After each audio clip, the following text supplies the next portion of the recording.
Actor, cinema actor, ఈయన పేరు మర్చిపోయాడు. ఆయన చెప్పేటప్పుడు పేరు మర్చిపోయాడు. తెలంగాణ సీఎం అని చెప్పి అటు ఇటు చూసిండు కొద్దిగా.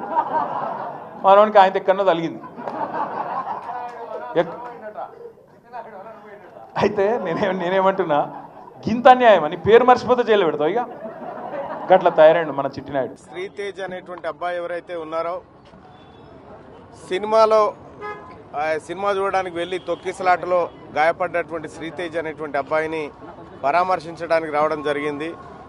అయితే లోపలికి వెళ్ళిన తర్వాత అబ్బాయి పరిస్థితి చూస్తే, డాక్టర్లను నేను చాలాసేపు ప్రశ్నించడం జరిగింది.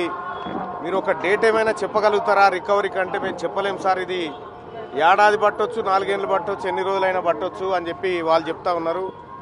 అబ్బాయి కంప్లీట్గా అంటే కాన్షియస్లో లేడు, కేవలం మనిషి మాత్రమే కదులుతూ ఉన్నాడు తప్ప మిగతా అతని బ్రెయిన్కి మేజర్గా డ్యామేజ్ అయినట్టుగా డాక్టర్లు చెప్తా ఉన్నారు.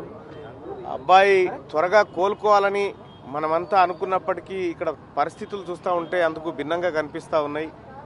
తొక్కిసలాటలో అబ్బాయి తలపైన బలమైనటువంటి ఒత్తిడి జరిగినట్టుంది. దానివల్ల బ్రెయిన్కి ఆక్సిజన్ అందక బ్రెయిన్ చాలాసేపు డిస్టర్బ్ అయింది. మళ్ళీ రికవరీ కావడానికి అంత ఈజీగా కావడం లేదు. ఏదేమైనప్పటికీ కూడా ఆ అబ్బాయి పరిస్థితి మాత్రం అగమ్య గోచరంగానే ఉంది. పుష్ప 2 సినిమా చేయంగా వీళ్ళ కుటుంబం అంతా చిన్నాభిన్నం అయిపోయింది.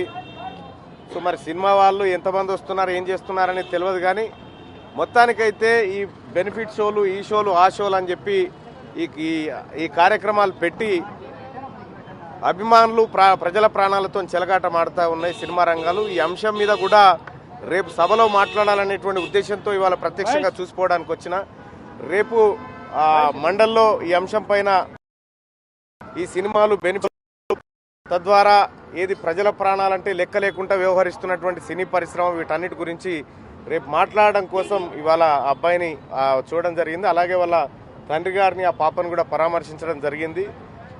నేను ఏదో పేపర్లో క్లిప్ చూసినా 1400-1500 కోట్లు కలెక్ట్ చేసింది పుష్ప అని చెప్పి,